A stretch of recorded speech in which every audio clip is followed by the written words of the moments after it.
Nang pasimula ay nilikha ng Diyos ang langit at ang lupa.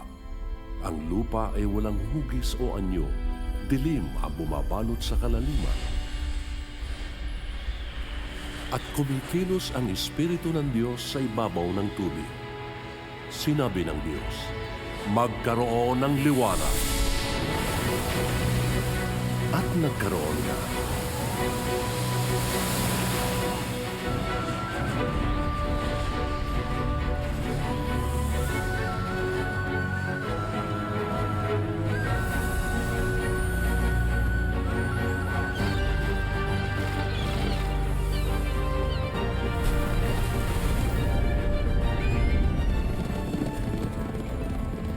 Nilikha nga ng Diyos ang langit at ang lupa at ang lahat ng bagay na naroroon.